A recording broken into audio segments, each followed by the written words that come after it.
March 19th, 2002. I was recently recruited to work for the US government, and today I'm preparing for my first case. We're investigating a company called Ryan Global, as reports have surfaced that they're performing unauthorized and illegal genetic enhancements on the animals whose meat they would then sell. From that introduction, you may assume I work for the FDA, maybe the CDC. Both assumptions are wrong. I work for the FBI. My name is Dexter Watson, and to be more specific, I work for the supernatural branch of the FBI, and I'm well aware such a branch doesn't exist. We, as opposed to one of those other, more mundane organizations, were called in because these genetic enhancements may have crossed over what we call the Clarkson threshold. I'm not sure why we call it that. I'm still new here, but it describes the invisible line separating the things the public knows from the things we prevent them from knowing. The FDA and CDC, they're well below the Clarkson threshold. As I said, I'm still new here. I was a junior in college last year when they started recruiting me. I was at Penn State on a football scholarship, the only way I could afford to attend any college. And they'd been putting me through a few tests I didn't actually know were tests when they were happening, which was rather frightening. Regardless, I passed them all, and I was informed of my passing by an unmarked envelope. Also included in that letter was an offer. Meet them at a disclosed location for a job offer. It was as simple as that. There was no figure given, no description either. The only information at all provided was, at the bottom, a modified version of the FBI's logo. It was like the normal logo, all except the red and white striped insignia on the front. Where normally it was blank, on this version, there were two things in front of it. There was a sort of oblong, ovular shape running diagonally, and crossed with it was a long rectangle, with various sections of it jutting in or out to create a very clunky shape. No one has told me what either of them represent as of yet. I'm not sure why I took the job. Maybe it was because I was tired of doing nothing with my life. Maybe it was the allure of high pay and job security. Or hell, maybe it was because I wanted to help people. Whatever the reason was, I met them at the location and, after hearing the details of the job, accepted. 3 weeks of vigorous training and briefings later, I'm here, 2 days away from my first mission. It's a routine one, to be sure, as while genetic enhancements sound exciting and dangerous, they hardly ever turn out to be, at least, so I'm told. They say we usually catch on to them before it gets out of hand, as genetic engineering leaves a pretty obvious energy signature when one knows where to look for it. I've been partnered with Scarlett Gill, an agent who joined right around the same time as me, and as a result, we worked together throughout the majority of our training. We've spent quite a bit of time together as a result, but very little time is allowed for personal talk during the 3 introductory weeks. We've worked out, drilled, and joked together, and we'd even come to like each other, but neither of us had been allowed to know a thing about the other's personal life until training was complete. We're together now, Scarlett and I, as we pass the time the night before the job. She's certainly nice and enjoyable enough to be around, but more importantly, she's loyal. The FBI seems to enjoy making us believe we're in life-threatening scenarios when, in fact, it's merely another drill. Something we enjoy significantly less, but every time they have, she's had my back wire to wire. Apparently noticing my introspective attitude, she raised her eyebrows and said, "Penny for your thoughts?" "I'm afraid you wouldn't be getting your money's worth." I shrugged. It's just a little weird. These past 3 weeks have been a bit of a whirlwind, and the most boring thing we've done is about to be our first assignment. I'm still holding out hope that we're gonna run into some kind of mutant chicken or something. She joked. Maybe a man-eating cow? Are we really lowering our standards for excitement to a man-eating cow? I replied. I mean, even I wasn't that pessimistic. Whatever, she said, rolling her eyes and leaning back in her chair. I'm just ready to be out of this place, to see people again. Maybe the CEO will be some cute single guy who just needs the right girl to get him back on track. Maybe I'll meet the man of my dreams on this mission. I mean, it's Maine. You can't be expecting Ben Affleck, I jokingly teased. Don't get your hopes up. Oh, and what? I assume Jennifer Lopez is waiting there for you? She responded. Something like that. I nodded, and we laughed. We both joked, sharing some pre-mission banter, but in reality, there would be no matchmaking during the mission, and we both knew it. We would be arriving unannounced, and there was no telling how anyone at the company would react. Sure, it was just your average check-in to keep them honest, but what if they panicked? It wouldn't be the least likely thing to happen. When the laughter trailed off into silence, Scarlett said, "You know what? We should probably get to bed. It's a long drive to Maine." "Sure is," I replied. We, being rookies on a routine mission, hadn't been found important enough to garner a full-on flight, so we were stuck driving one of the old clunky SUVs the Bureau kept, to the best of my knowledge, for the sole purpose of hazing. So, yawning, I bid her good night, and we retreated to our respective bunks for the night. March 20th. I'm not usually prone to nightmares, but I had one last night. It was a forest, I believe, and a faceless man stood in front of me. Behind him and to his left lay a wild horse, bucking and neighing loudly. It was surrounded by thorns, and every time it reared back on its hind legs, it came down, impaling itself on them. To his right was Scarlett, bound at her hands and feet.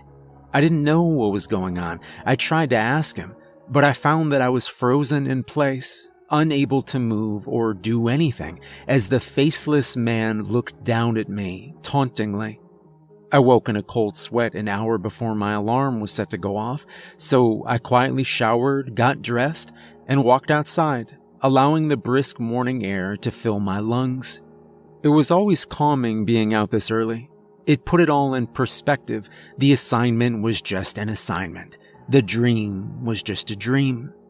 The base we were at was tucked away in the White Mountains of New Hampshire, by far the most beautiful place I'd been in my life, and as the sun rose to the east, I leaned on a railing overlooking an immense horizon. The mountain dropped off beneath me, only to pick up in a forest that spread out below me. After what must have been miles of forest, the first rays that would eventually become the blazing ball of light that was the sun peeked out at me. I took a deep breath in, then exhaled. I always wondered why they wasted such a great view on a military base. A voice from behind me surprised me, causing me to jump slightly. I turned around to see Carmen Clay, my direct supervisor, who, coincidentally, had been promoted to her post at around the same time Scarlett and I had arrived. She walked over to the railing and leaned on it as well, looking out across the horizon. So much natural beauty, contrasted with the stark coldness of the Bureau. It's two different worlds. I cleared my throat and replied, "Yes, ma'am." She looked at me for a moment. "You have something not a lot of people do, you know? You know how to talk yourself off the ledge, and that'll get you a long way in this business," she said. "Thank you, ma'am." She gazed down at the forest for another moment before continuing. "A wise man once told me that for everything that goes right in a mission, 10 more are bound to go wrong by the time you finish celebrating. Remember that." I nodded, letting her words sink in as she returned to the main compound. At first, it just seemed like she was getting in on the fun of piling on the new guy, but that didn't at all fit what I knew about her. There was more to the saying than just a poke in the ribs. Scarlett was awake a half hour later, and a briefing followed not long after. The briefing was relatively short. We already knew most of the details. It was just some general information that hadn't been covered yet. Then, we were off. Just like that. There was no send-off, no hearty goodbye. The briefing ended, and we were on our way. It was a 3-hour drive to Ryan's headquarters in Old Town, Maine, and I drove the first half, Scarlett picking up the back end. The conversation remained light when it was alive, which wasn't the majority of the ride, but still, there was a generally optimistic feel to the ride. First, we passed the sign informing us we'd entered Maine, a milestone achieved very early on in our journey. After a bit of a drive, we saw the signs for Old Town. Our massive, bulky SUV stood out in the small town, even as we neared the center of industry that was Ryan headquarters.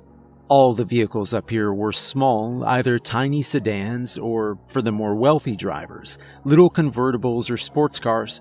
We towered over almost all of them, and word spread fast in small towns like these. People were wondering why we were there, and they weren't shy about showing it. We drew stairs, and the closer we got to our destination, a few people even took out their phones and dialed the number when they saw us. When a third person did so, I pointed it out to Scarlett. "Someone's getting advance notice we're here," I told her, gesturing back to the man on the phone. "They're tight-knit up here. So much for the element of surprise." She nodded. "Not a great sign. If they've got people out to let them know if someone's coming, they've probably got something to hide." With that, we came into view of the massive, sprawling complex. The Ryan headquarters was a sight to behold, the main entrance dominated by a huge statue of the company's logo in the middle of a U-shaped driveway. The front of the building was a large glass room, but at the height the sun was in the sky, we couldn't see into it yet.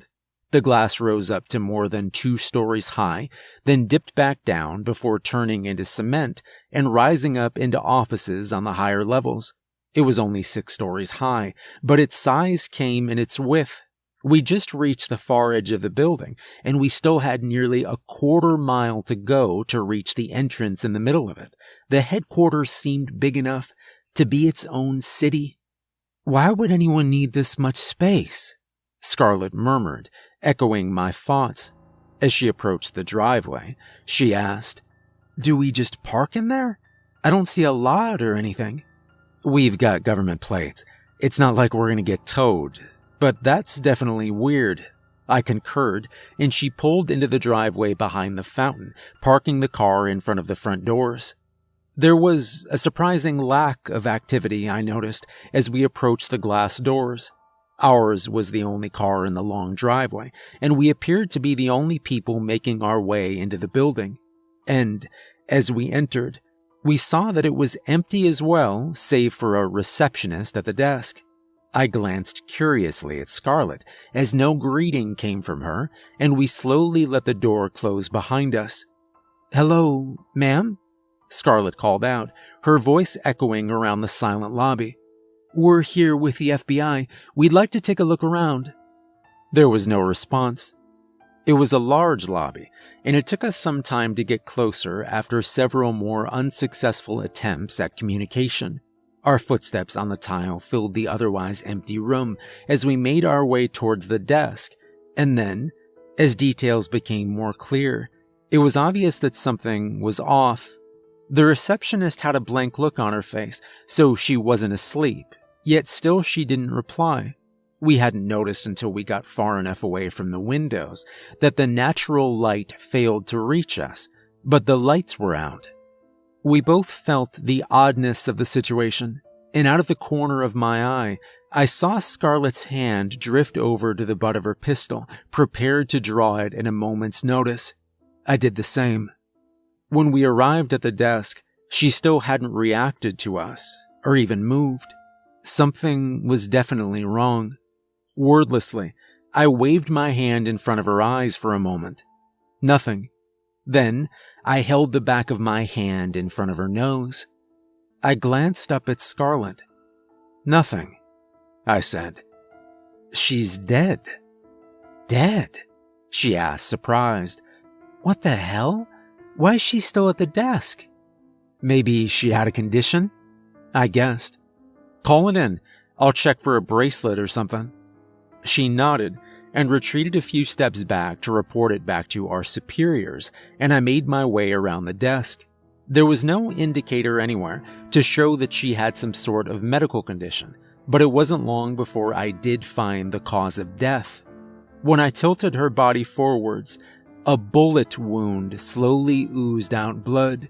It was a small hole, most likely a pistol caliber, and when I opened her shirt to find the exit wound, I saw that someone had cleaned it up. "What the hell?" I mumbled, looking over to Scarlett, who was still fiddling with her radio. When she saw me looking, she said, "Damn thing won't work. I'm just getting static. What's the deal with her?" "She was killed," I replied, "and someone didn't want us to know. They cleaned up the front of it, so..." Then it clicked. We both came to the epiphany at the same time. I vaulted over the desk, making for the door across the long lobby, and as I did so, the metal safety grate began to slide down, its gears grinding loudly as it slowly began the process of cutting off our path to freedom. Scarlett had a head start, having already been on the other side of the desk, and she reached the doors when the grate was still almost a foot off the ground. She pounded on the glass with her fist, then, after it was unsuccessful, she slipped her gun out of its holster and fired it into the glass once, twice, 3 times. However, the bullets didn't penetrate. The glass was bulletproof. "Damn it," she shouted, slamming the butt of her gun into the ground. I caught up with her at that point, and I looked through the thin slits that allowed light in through the grate. "What the hell's going on?" I breathed, shaking my head. Scarlett slowly stood, and she looked out into the lobby. "We're stuck in here." For a moment, her words echoed faintly down the dark room, and we let it sink in, taking stock of our situation. Something was going on, and somebody was willing to kill to keep it under wraps.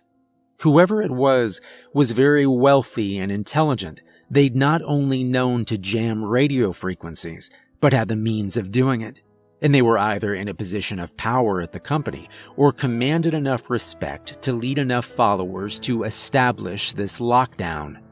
I'd narrowed it down to either the CEO or a head scientist, with the CEO being the more likely of the two, but this was all in the first minute of having this knowledge. "So, what now?" Scarlett asked, sliding her gun back into her holster. "There's only one thing we can do," I replied. "Find out what they're trying to hide." "Are you crazy?" she exclaimed. "This was supposed to be a routine checkup. We're not equipped to get in a gunfight. For all we know, a terrorist cell could have taken this place hostage, and they're armed to the teeth." Outside assailants, a situation I hadn't thought of. "Well, what else can we do?" I asked. "Even if we want to look for an exit and get out of here, the only direction we can go is into the looking glass." "I don't like that metaphor," she noted. Then she relented. "But yes, I suppose you're right. And if we're going into the deadly genetic engineering lab, we might as well do our job," I finished, and she nodded.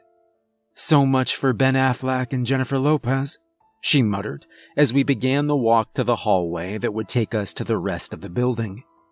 The lobby was set up so that the receptionist would be able to have seen anybody attempting to enter the complex. There was no furniture, not even a potted plant, just cold white tile, and then the desk. Behind the desk were 2 doors, one on the left, one on the right, and each led different places, as we'd learned in the briefing. To the left was the business end of the headquarters. Decisions, accounting, and computing occurred there. To the right was the scientific portion of it. Laboratories and testing chambers took up the majority of real estate there, and that was where we were headed. If an answer lay anywhere in this darkened house of death, we believed it to be there. So I took point, and we entered the looking glass. The lights were still out in the hallway we entered, and it was nearly impossible to see. Scarlett pulled out her flashlight and clicked it on, the thin beam piercing through the darkness and lighting up a tiny area of the hall. It wasn't much, but it was better than the original pitch black, if only by a little. The suffocating darkness surrendered little to help us piece together this mystery. For the most part, it was just a white, sterile hallway like the lobby, without any form of decoration.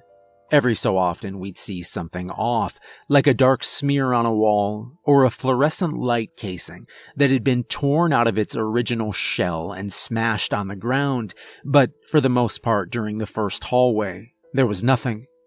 However, when we reached the end of it and arrived at a door, things began to ramp up. The door was the same material as the rest of the hallway, and had it not been cracked slightly open, it was highly likely we wouldn't even have noticed it.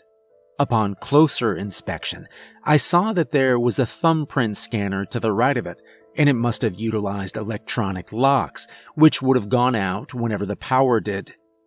"Do we go in?" Scarlett whispered. "I mean, we're already in this far," I replied in an equally low voice. "What's the worst that can happen?" "Don't say that. You know it never ends well," she pleaded. I rolled my eyes and pulled the door open further, allowing us to look inside before we entered. The room appeared to be a testing chamber for the genetic engineering. About 10 feet in, there was a glass wall with a heavily secured door in the center leading to an airlock, and then the area where the tests were performed began. There was a table with straps on it, several cages in the corner, and then a chair with straps on it. All were splattered with dark red, oozing blood. I groaned slightly at the sight, and then the smell hit me through the airlock. It hit me like a ton of bricks, and I keeled over as if I'd been hit by one. I nearly retched at the putrid stink of it, and I thought there was no way I was going to make it any further. I was about to say something when Scarlett beat me to it. "What's wrong?" she asked, pointing her pistol around the room to check for danger. "You okay?" "You don't smell that?" I replied. "Smell what? Just the blood?" she asked, sniffing. "No, there's something else. There's a body in here or something." I groaned, slowly coming to my feet with a hand from Scarlett. "It's starting to fade a little bit, but you're telling me you didn't smell anything?" "No, that's strange," she muttered. It didn't occur to me then that anything was strange about this experience. I just assumed that perhaps the smell had dissipated by the time she'd entered the room, or maybe it was one of those things where people with a recessive gene couldn't smell it, or something. I followed her in further. The blood was dried. It looked like it had been for at least a day, and it covered virtually every surface. As I circled around, trying to find any semblance of a clue as to what happened here, I spotted a camera in the top right corner. I was about to point it out to Scarlett when, suddenly, a noise from behind us caused us both to freeze. It was a slight scratching sound, like a very small animal was burrowing around. That was the one corner we hadn't yet searched. Of course it was, and it was also obscured from our initial view by the low wall that cut off the glass viewing area, so we had no idea what was there. The scrabbling continued, noticeably muffled, and then there was an odd squish. The noises paused for a moment, and I slowly turned my head to lock eyes with Scarlett. The unspoken agreement to turn and pump whatever was there full of lead passed between us, and we held our breath for half a second. Then we whipped around, firing round after round into the corner, the burst of light obscuring the dark corner from our view. After a few moments, I stopped and she followed. I shined my flashlight into the corner, and I saw a bloodied, shredded, unrecognizable lump. Whatever happened to it, it was dead long before we'd gotten there. "What the hell made that noise?" she whispered, our thoughts along the same lines. I didn't respond, out of fear for the answer. We stood there in silence for a moment, neither especially wanting to be the one to volunteer to investigate the pulp. "Fine, I'll do it," I relented, reluctantly returning my gun to its holster. "But you owe me one." She rolled her eyes, and I cautiously approached the lump that glistened sickeningly in the light of Scarlett's flashlight. Upon closer inspection, I could almost make out the form of a human torso, however destroyed. All of the skin, at least the skin that would have been facing us, had been torn off, explaining the bloodied appearance. There was only one arm left, the left one, and it was tucked under the body until I pulled it out. It was clenching something in its hand, a slip of paper, it appeared, and I attempted to pry it loose. "Hurry up," Scarlett urged. "I think I heard something from out in the hall." I tugged again on the slip of paper. It was wedged tightly in, and the person must have had an iron grip. Then, right as the corpse began to cede its grip, something burst out of its back.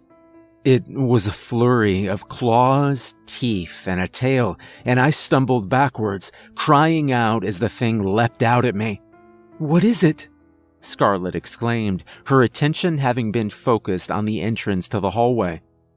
As I recovered from my initial shock, I realized that the tiny ball was just that, tiny.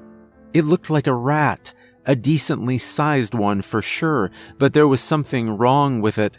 I didn't have much experience with rats, but the way it walked, the dull look in its beady little eyes, something about it was off. "You baby," Scarlett teased, helping me up after I picked the rat off of me and tossed it into the corner opposite the one with the body. "What, a little rat scared you?" "I don't like it," I said, referring to our situation as a whole. "Something is very wrong here." Scarlett glanced around at the carnage. "Really?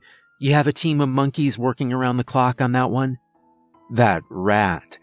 It wasn't normal," I replied, ignoring her sarcasm. "This place, why is it covered in blood? That was a human body. What the hell happened to it?" Then I heard what Scarlett must have heard earlier. There was the sound of someone or something pounding on metal. 3 dull thuds. Then a hollow groan drifted down the hallway.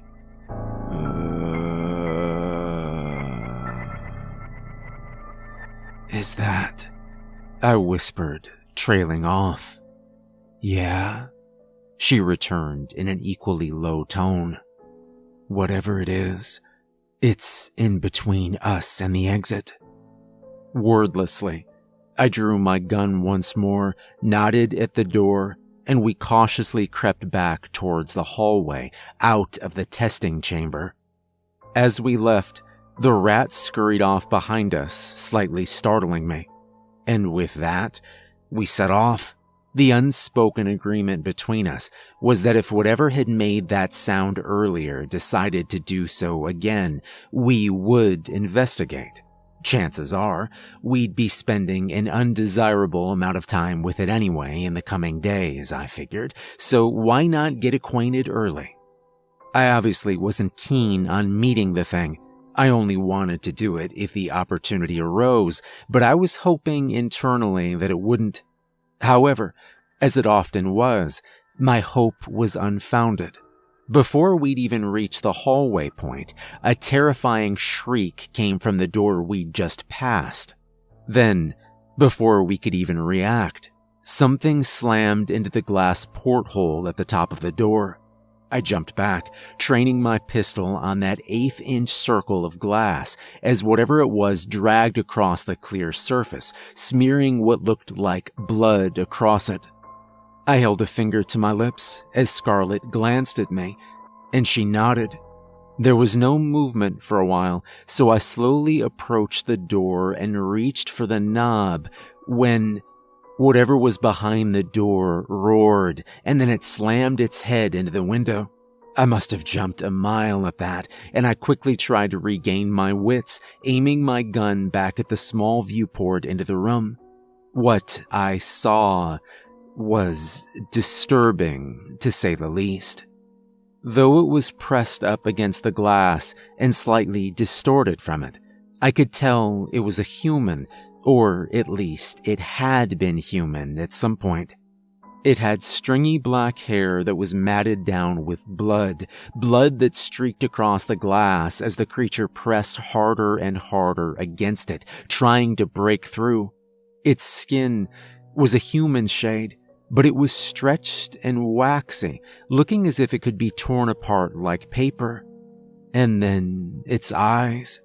The emotion, or lack thereof, I'd seen in the beady eyes of that rat was amplified 100-fold in the eyes of this creature. There was nothing. 2 empty pits, devoid of all color and life, entirely black. There was no iris, no white, just darkness. As it continued pounding on the door, much to our horror, several more groans and thuds began emanating from all around that hallway. There were more of those creatures out there, and worse, not all the doors were locked. "Come on, we gotta go," I shouted over the din, and we began running down towards the lobby. Hands groped out at us through the darkness, but the worst threat posed to us appeared when we were 10 feet away from the exit. One of the doors flung open at that moment, and I ran directly into it. I was momentarily stunned, and it knocked me off my feet. My gun fell out of my hand, skittering off into the darkness. I heard Scarlett utter a curse, and she was about to start shooting at the thing when suddenly one of them grabbed me from behind. "Help me," I said, still disoriented, trying to attack the creature grabbing me. She whipped her head around, and in her moment of distraction, the one that had opened the door took a hold of her. She slammed her elbow into its gut and prepared to duck under the gap provided by its reaction, but it had none. Instead, it reared back its head, and it sunk its teeth into the upper part of her arm, tearing at it aggressively. She cried out in pain. Meanwhile, I was just hardly avoiding a similar fate. I'd managed to get a position of leverage on the head of the creature, but it was strong and untiring. I could feel my strength giving way when suddenly I heard a door burst open ahead of me. Initially, I thought it was just more of those creatures. I thought that was the end. Then, instead of the jaws of death, I heard a dull clunk and felt the weight lifted off of me. I opened my eyes to see that the creature had been sent stumbling backwards, a serious dent in the center of his face. "Get up!" a voice shouted, and a figure appeared in my vision, extending a hand to help me. I accepted his help, and the first thing I noticed when I got to my feet was that he was wearing a surgical mask. Then, I noticed he was carrying a crowbar. Seeing my confused look, he said, "I'll explain later. For now, we have to get out of here." Wait, I protested. Scarlett was still struggling feebly against the creature that had bit into her arm, and I rushed to help her, grabbing onto the creature's head and prying apart its teeth. "Go," I said to Scarlett. Free from the thing's maw, she made for the exit immediately, and I followed not too long after. Once I'd stunned the creature sufficiently that it wouldn't be following directly behind us. However, during that time, the way to the exit slowly began to close as more of those creatures pressed in. But somehow we made it through, our masked savior slamming the door shut behind us, sliding in several deadbolts I hadn't noticed before. They looked hastily installed, and I guess they hadn't been there long. Breathing heavily, I slowly made my way to my feet. Scarlett was sitting against the receptionist's desk, clutching her arm, which was oozing blood steadily, and the man in the mask turned back to face me when he finished locking up. "What the hell is going on here?" I panted. "I suppose you're from the FBI," he remarked. "I'll explain everything, don't worry. Well, perhaps you should be worried, but for different reasons. You're going to come with me," he said.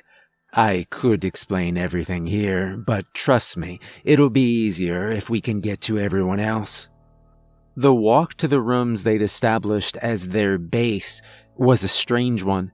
The building seemed so normal. It looked just like an after-hours office building. I judged by this time that night had come on our first day. Most of the rooms looked undisturbed, as if someone could step right in and begin working. However, the deeper we got into the business section of the building, the less and less likely that became. At first, it was just little things. A desk would be upturned, blocking a door, or a potted plant would have been knocked over, spilling dirt across the carpet. But then, it took a dark turn. Occasionally, dark blood would be smeared in gory streaks across a wall, or a corpse would lie unattended on the ground. Windows were shattered, the carpet was torn up, and wall fixtures lay in shambles on the floor. Then we entered the final hallway. At the end of it were the now sealed doors that led to an elevator.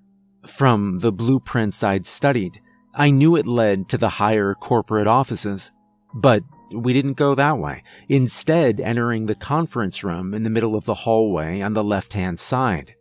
When he opened the door, he looked back to us, seemingly in thought for a moment.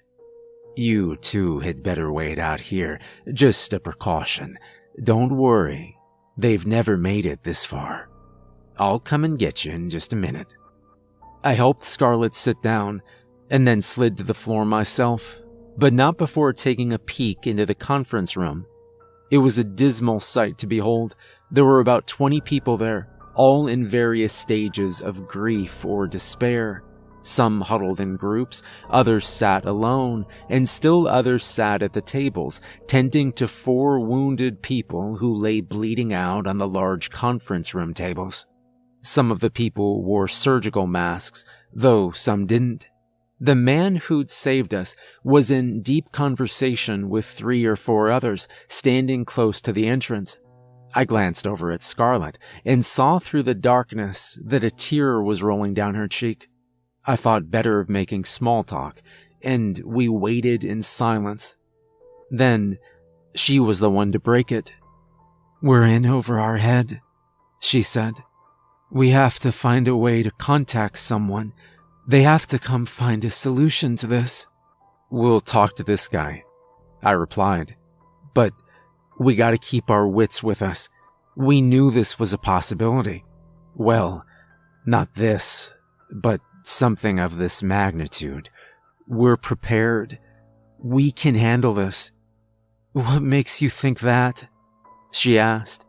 "What have you ever gone through in your life that would make you assume you can handle this?" At that moment, the door swung open, and the man who'd led us there emerged. "All right, I owe you an explanation," he said, sitting down across the hall from us. He paused for a moment, as if expecting a response, but none came, so he continued. "My name is Jace Morrison. I was the director of product management at Ryan. Since there's quite a bit to cover, I'll open it up to you for where we begin. What do you want to know?" I looked over to Scarlett, and she nodded, signifying she'd ask first. "What the hell were those things? Did they have to do with the genetic engineering we're here to investigate?" she asked, her curiosity almost bordering on eagerness despite her possibly mortal wound. Jace sighed. "Yes, they do. They're the product of what we're calling the IMM-1 disease. Those things, they used to be human. And as to your second question, yes, it does have to do with genetic engineering. We're still not sure entirely how, but it is believed that one of the test subjects had an undiscovered, dormant genetic trait that was set off by the experimentation. That trait reacted negatively to the testing, producing IMM-1. I'm sure it could be explained better, but you just met those who could do it, and they're certainly in no position to do so. So, you were experimenting on humans. What is IMM-1? I interrupted. How does it spread, and what are its effects? I asked, signifying that he didn't need to answer her rhetorical question. IMM-1 is an airborne disease. However, it dies very quickly until it finds a host. If it does so, it slowly begins to take over said host body until it has gained complete control, at which point it rewires the brain to amplify aggression, delete pain receptors, and reduce logical thought. That process will generally take around 12 hours, at least to what we've seen, and visible signs that the host is infected will not begin to show until approximately the 10-hour mark. Can it be transferred once the host is converted? I asked, nervous that it could have been transmitted to us during our scuffle with the creatures. There has only been one instance of it, and it was after the creature had reached full maturity, which takes place 24 hours after the transformation is complete. At that point, the disease becomes fortified, being able to survive indefinitely outside of a host, and is present in the creature's very breath. I looked at Scarlet and saw that she'd reached a conclusion, and that it was one she didn't like. "You've known about this, haven't you?" she asked accusingly. "You know too much about it. You knew about the consequences, but if I may guess, you chose to test the creatures and disease instead of reporting it. Then an outbreak happened, and now we're here." He sighed again.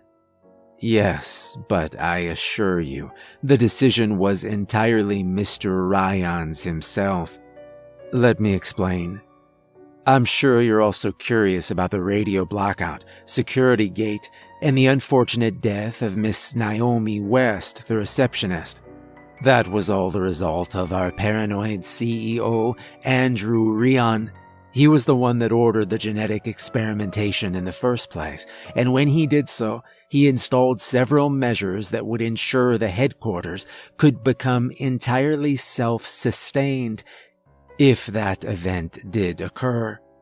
He has since separated himself from us. He locked himself in the corporate suites, where he just so happens to have full control of all security measures, at least the ones he can power with a backup generator. However, before he and those loyal to him retreated, he knew he was going to have to deal with inspectors such as yourselves. So he shot Naomi. He cleaned up the wound and propped her up in the chair so that you'd approach, giving him sufficient time to activate the security gate and frequency jammers. He is entirely delusional. His goal is to wait out the death of every living thing in this building and then to continue with operations as normal. There's nothing we can do. We wouldn't put our own lives above that of the entirety of humanity, as if we were to make an attempt at escape. The risk would be too great that IMM-1 would follow, and I'm sure I don't need to explain the consequences of that. We've managed to secure all of the creatures we know of in the experimentation hallway. There are certainly a few of them that continue to roam unabated. Now, we certainly don't have a method for determining if a subject is or isn't infected, so if you two would spend the night in another office. Yes, of course, I replied. But is there anything you can do for her arm? He held his hands up helplessly. We have no medical supplies. If you've already stopped the bleeding, that's as much as I could have done. Scarlet nodded grimly. And Without another word, he left, returning to the conference room. She looked over to me after the door closed. "You still think we're ready for this?" she asked. "It's worse than we thought," I said, repeating her sentiment from earlier. "You know how we're gonna get out of here, though, right?" she asked. I grinned weakly, looking down the hall at the sealed metal doors. "I do," I replied. Despite her sudden pessimism, she retained that calculating, planning mind that helped her so much during training, and we remained on the same page. "Come on, help me up," she said. "I'm not sleeping out here. Let's find a nice office or something." I lifted her up and we walked around for a few minutes before finding a suitable office. Then, as I helped her to lie down on a rather plush couch, she paused, looking curiously into my eyes. "What?" I asked. Then, the curiosity turned to fear. "Give me your flashlight," she ordered. "What's wrong?" I asked, looking behind me. "Just give it," she exclaimed, and I grabbed it, handing it over to her. She clicked it on, then shone it into my eyes. "Show me your eyes," she demanded, and I opened them, squinting into the harsh light. "Dexter, your eyes," she trailed off. "What? What's wrong with them? What's going on with my eyes?" "They're black," she replied. And then the realization hit me. Scarlett slowly propped herself up on her good arm and inched away from me. "Stay back," she said, a look of fear in her eyes. "What? No, I'm not," I replied, trailing off. I slowly backed away from her, touching the skin on my face. It might have just been my imagination, but it almost felt waxy, like the skin of the creatures. "What's happening to me?" I said. "Jace said it takes 12 hours to convert, didn't he? You'll be fine until then," she said, but her voice wasn't very convincing. Even less convincing was the hand that slowly made its way down to her hip, where it rested mere inches from her gun. "I'll go get him and tell him." I nodded, pacing back and forth nervously. I didn't feel any different, as I would have expected someone suffering from a mind-altering virus to feel. The only thing was the paranoia that now set in. Would the creatures still attack me, or would they accept me as one of their own? The darkness was suffocating. It surrounded me, and it felt like I couldn't breathe. I was disoriented entirely and panicking. What could I do? What was there to do? If I allowed myself to become one of those creatures, would I kill Scarlett? The seconds until she arrived back with Jace felt like hours, but she finally did, and he explained the situation. "Well, he's definitely not contagious, so you don't have to worry about being near him, at least for now," Jace said. "But there's not much else I can put in a positive light. We have no idea what a cure might look like, and even if we did, there'd be no way to make it, unless we somehow had all the ingredients here in this building. God, how could I have forgotten about the eyes?" "When did I get it?" I asked. "Did you ever smell something really pungent, something that smelled so bad it almost made you throw up?" Jace returned my question with one of his own. "Probably around the testing chamber, if you made it that far." "Yeah, right when I walked in," I replied, recalling the smell. "It faded after a bit, though. What happened?" "That was it," Jace said grimly.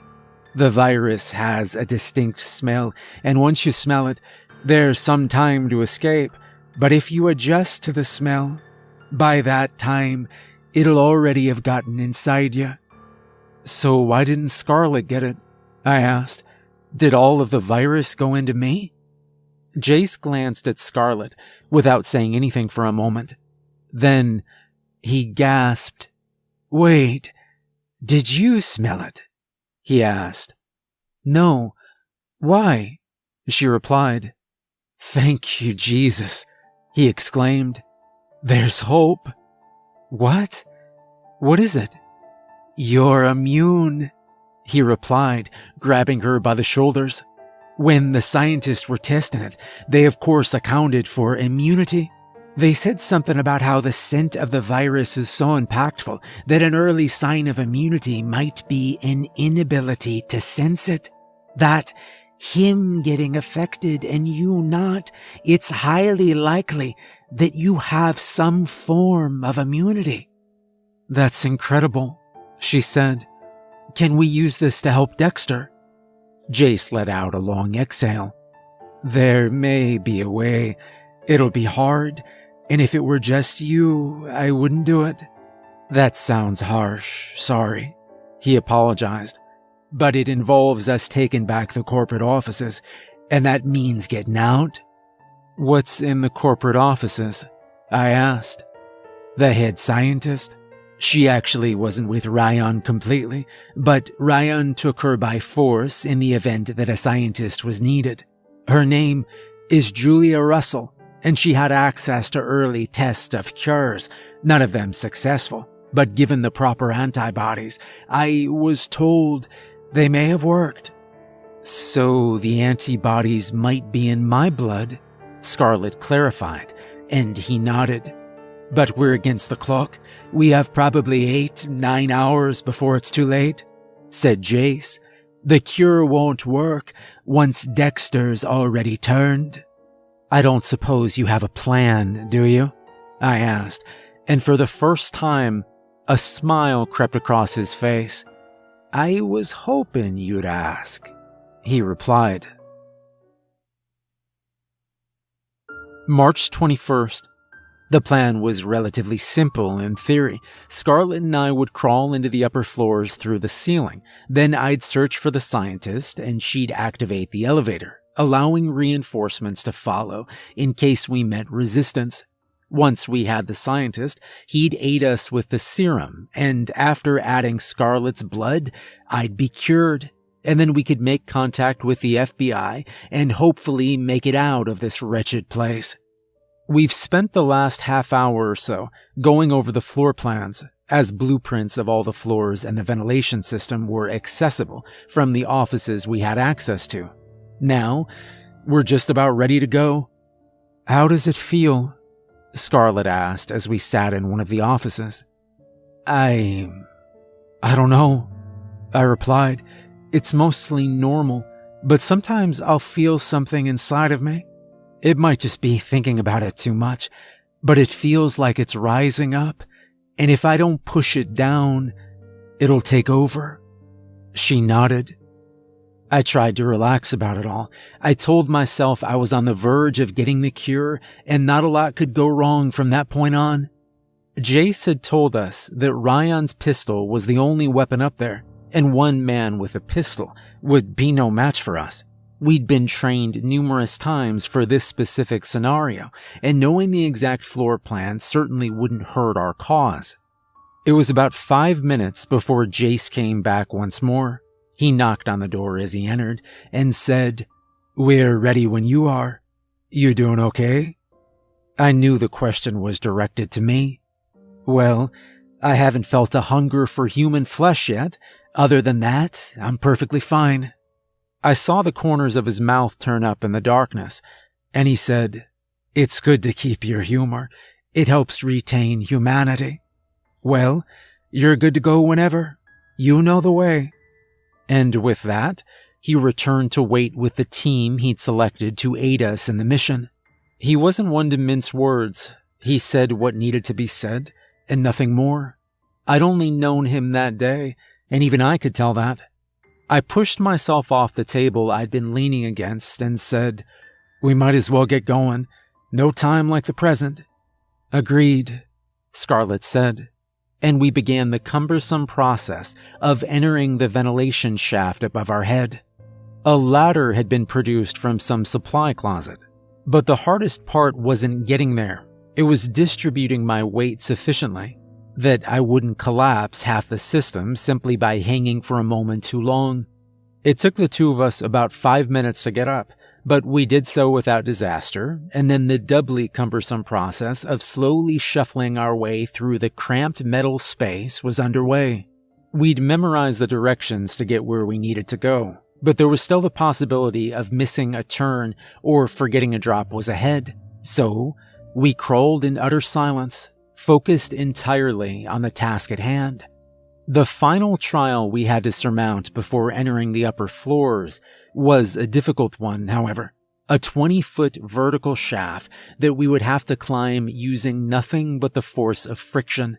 I arrived at the wall earlier than I'd expected, my hands bruising against the back wall a few steps before I'd anticipated. "We're here," I said. "All right, don't fall on me," she said back. "It'd be a shame to have survived a zombie attack only to be killed by a clumsy partner." For a moment, I just stretched my legs, readjusting to standing, and then I prepared for the ascent. I considered for a moment sticking my flashlight in my mouth just to provide some sense of security, but decided I wouldn't need it. Like the rest of the vents, I had the vertical shaft entirely memorized. I positioned my hands on either side of my body, pressing them against the walls of the shaft to test its give. When I was ready, I pushed on, lifting my feet off the ground and beginning the climb. It was a strenuous effort, inching my way up minute by grueling minute. By the time I was halfway up, my arms, my legs, my torso, everything ached. But I didn't falter. I knew a lot rode on my shoulders, but I also knew I was more than up to the task. So, I remained calm and collected as I shuffled my way up to the upper echelons of the building. 20 feet may not seem terribly high, but using the method of travel I was, it took a considerable amount of time to traverse the distance, and the clanking sounds of what I could only assume was the ventilation system shifting only made it feel longer. But I did reach the top. When my hand finally felt the ledge, I let out a sigh of relief. Confident as I'd been, there was always the chance that something could go horribly wrong, and I was glad it hadn't. Then, it did. A shriek, like the one that came out of the testing room, emitted from the darkness, and a hand soon followed. It latched onto mine, attempting to pry my grip from the ledge, and it nearly succeeded. However, I managed to grab on with my other hand at the last moment, saving myself and Scarlett from a very painful drop. "What is it?" she called as I grunted, struggling to pull myself up before the creature could impede my progress further. Unwilling to spare effort for a response, I quickly lowered myself a small amount, then instantly pulled back up, using the excess momentum to knock the creature's legs out from under it. The gamble worked, and the thing slammed its head into the metal of the vent, stunning it momentarily. I used the temporary break to jump to my feet and call down to Scarlett. "There's creatures up here. You have to hurry." The vent was taller up here, and I was able to stand with barely a crouch in my stance. It was still dark, but I could make out several forms further back in the vent. I picked the stunned creature up off the ground and slammed its head into the wall before planting a boot in its back and sending it sprawling towards the others, then extended a hand to help Scarlett up. "Why are they up here?" she asked. "I don't know, but it can't be good," I replied. "Let's deal with them first, then think about it." She nodded, and we ran forwards into the group. There were 5 of them, including the battered one I dealt with, and Scarlett immediately sent a spinning kick at one of them, sending it tumbling to the metal floor. I stepped on it and leapt forwards, sending a punch to the throat of a second. I made contact and prepared to duck under the return swing, but it never came. Instead, it turned to go after Scarlett. Without hesitating, I tackled it, slamming it into the wall, and it didn't make an effort to retaliate, simply struggling against my hold to continue after Scarlett, who was busy dumping 2 of the creatures over the ledge. "They're not going after me," I said, the reason why slowly dawning on me. "Lucky you," Scarlet muttered as the two remaining creatures advanced on her. "Give me a hand with these, would you?" I jumped into action, hitting the one nearer me. The blow glanced off its head with little damage done, but it stumbled to the side and I gave a mighty push as it was off balance, knocking it into the other one. The second one was pushed over the edge, but the first managed to barely keep its balance, teetering on the brink of the abyss. Scarlet finished the job, planting a kick heavily on its chest and watching until it disappeared into the darkness. We quickly began to make our way to the vent we'd made our entrance through, and as we walked, Scarlet said, "Does this mean you're making the transition?" "I don't know," I replied. "If not, I'm getting close." We ran the rest of the way, and when we made it to the vent, I quickly pried it open and lowered myself through. It struck me immediately as odd that the lights were out. It was as dark as it had been on the lower levels. When Scarlet lowered herself down behind me, she noticed the same thing. "This isn't good," she whispered. "You don't think the creatures could have?" The thought faded unfinished into the darkness.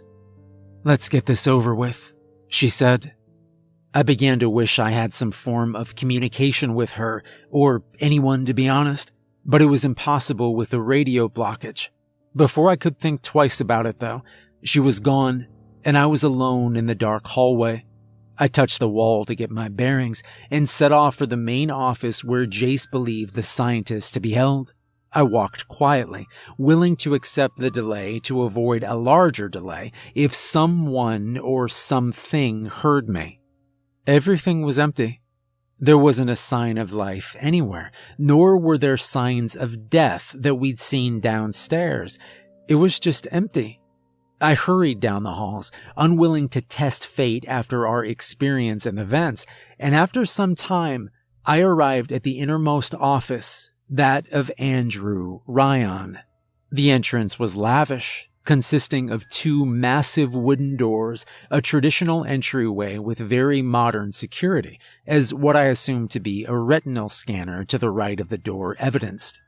The doors were at the end of a long hallway, and I just entered it. Even through the darkness, though, I could tell that something was wrong. It was pretty easy, as they were wide open. That wasn't a good sign for me. I guessed that there had been an outbreak, and as opposed to seeking out the creatures, the survivors had made their last stand in Ryan's office. They evidently hadn't fared terribly well. I cautiously approached the once luxurious office, and as I did so, the feeling of lurking evil within me rose stronger than ever before. It knocked me to my knees, and I felt dizzy as I attempted to suppress it. But I fought hard, making my way to my feet, as I knew there was quite a bit riding on me. As I examined my surroundings, fighting the feeling that my head was swimming, I realized that office probably wasn't the best word to describe Ryan's workspace. It seemed like a headquarters in and of itself, as the room I was in looked like a lobby. I could see 4 hallways branching out from where I stood, which had been on the blueprints, but it was very different now that I was looking at them. All of this, just for one man. A mental picture of him was beginning to form, and it wasn't someone I thought I could get along with very well. Regardless, I followed Jace's directions down the middle hallway, which just so happened to be where the multiple trails of blood also led. I was about 10 steps down the hallway when I heard the first clunk. It came from somewhere ahead, and I froze, but nothing followed it. I knew I could do nothing but push on and hopefully be prepared for whatever arrived. There were several doors on either side of me, but I ignored them all. Not only were they utterly empty, but my goal was in the deepest part of this office. Jace had assumed, apparently correctly, that they would have tried to put as much space between themselves and the initial outbreak as possible, and that they would be tucked away in the deepest recesses of this office. When I finally did come across it, unlike the rest of the office, it wasn't very luxurious, just 2 plain doors. I tried the handle, it was unlocked, but when I pushed, The door wouldn't budge. I paused for a moment, considering my options, then stepped back, ready to kick it down. However, before I could, one of the doors flung open, revealing a woman in a tattered white lab coat who was pointing a gun at me. "Who are you?" she asked. "And why didn't they attack you?" "I'm an FBI agent, and I—" Before I could finish my explanation, a massive surge of darkness rose up, nearly blotting out my vision. I once again fell over, but this time I couldn't stand up. "You're infected, aren't you?" she said, brandishing the gun at me. "I don't have the cure. I wish I did, but the formula is incomplete." "Don't shoot," I groaned, holding a hand up. "We have the missing piece. My partner, she's immune. Go inside, get a dose ready. She'll be here any second." The virus was racking my body, and I began to convulse violently. And then my rational brain lost control. I remember vague images from that time. The scientist slammed the door shut. I imagine she barricaded them after. Then various flashes of hallways and other creatures as I wandered around the darkened floor. I didn't go too far from where I'd left, and the next thing that happened was Scarlet coming running down the hallway. The creature that I'd become joined the crowd that followed her, and she fired several times at us, one of her bullets clipping me on the leg, thankfully incapacitating me. Otherwise, I might have persisted, and something bad could have happened. The creature that I was crawled for some time, but eventually gave up. The next thing I remember was the lights turning on. The creatures must have an aversion to light because it felt incredibly painful, and the creature cowered there on the carpet. Then, with a jolt, I returned to consciousness. I bolted upright as a sharp pain in my arm brought me back to reality. The events of the day quickly came back to me, and I looked down at my hands to see that the gray was quickly fading, and when I felt my cheeks, the skin was regaining its warm, smooth feeling.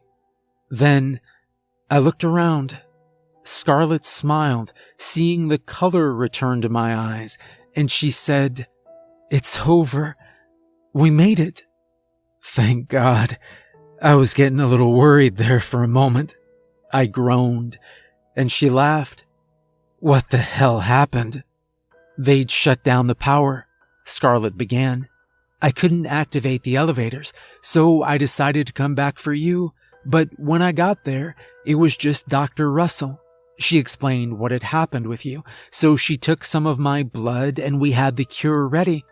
But then there was the matter of finding you, and in the dark, with who knows how many other creatures that look a whole lot like you out there, that would have been easier said than done.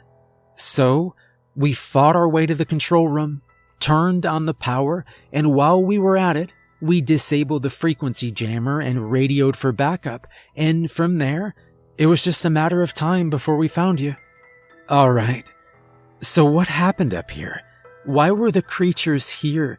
How did they get in the vents?" I asked. Dr. Russell stepped in.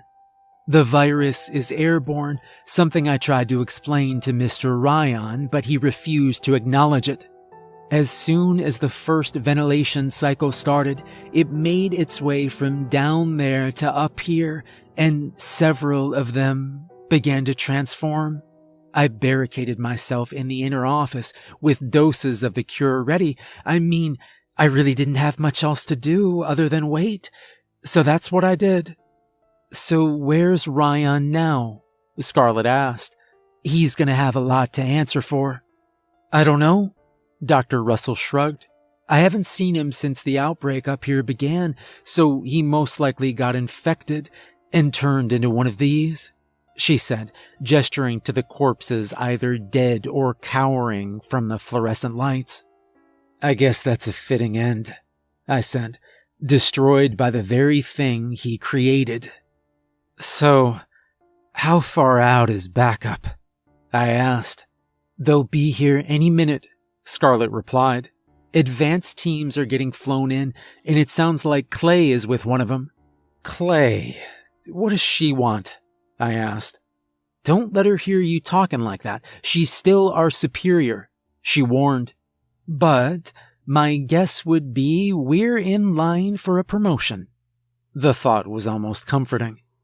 A few minutes later, helicopters landed on the roof, and agents in hazmat suits entered through a rooftop entrance. Once we explained that we'd been cured and that the airborne form of the virus would most likely remain dormant for several more hours until the creatures up here reached maturity, Scarlett helped me up the ladder and several medics attended to the bullet in my leg. It was such a flurry of activity. Agents hurrying around and scientists yelling at them to be more careful, but I'd been put on some minor painkillers as the medics fixed up my leg, so I was kind of oblivious to most of it. Once things started to settle down, Scarlett came over to sit by me. They're gonna burn it to the ground, she said. They talked to Jace. Since it seems like the company's going to him, he thinks that's the best thing to do. Good, I replied. Well, that's mission number 1 in the books. I have to say, this was not my definition of routine.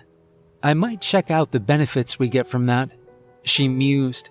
Early retirement is a serious option for me. I laughed, but quickly regained my composure as a woman approached me. I'd recognized her immediately as Carmen Clay, and when I did my best attempt at snapping to attention, she held up a hand. At ease, Agent. You've done enough today. Thank you, ma'am, I replied. Well, if my ears are correct, I heard the word retirement getting tossed around here, she said, turning to Scarlett. I do hope a little mission like that won't be enough to scare off a fantastic pairing like you two. In all seriousness, this was an incredibly strenuous, dangerous, and difficult mission. I could name a dozen veterans here that wouldn't be able to have handled it, and I want you both to know how proud we are of your efforts. Thank you, I replied. Also, I do want to let you know what the scientists calculated. If you two hadn't contacted us, there was an 87% chance that the virus would have made it out of that building, and from there, a 63% chance that it would have survived the first day. If it had, it would have become airborne. And in that scenario, there would be a 3% chance that we would be unable to stop it. The world is in your debt, though they may never know it. My jaw dropped at the numbers. That would have been very bad, ma'am.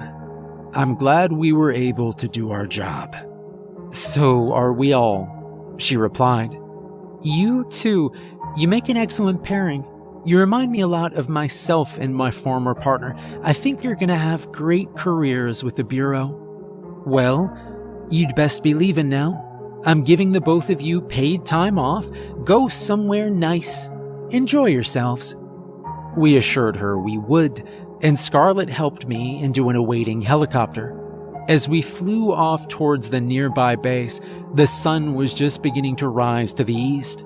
To those who've never experienced a sunrise from a helicopter, I must recommend it. It is beautiful. And with that, my first mission with the Supernatural Division of the FBI came to a close. It was my first, but it certainly would not be the last.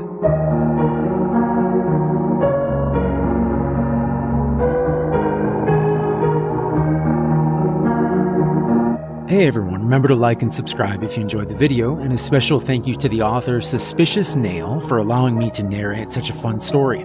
Make sure to check out more of the author's work, there's a link in the description. If you'd like to support me further, there's a link to my Patreon in the description as well. I hope you have a great rest of your week, and thanks for listening.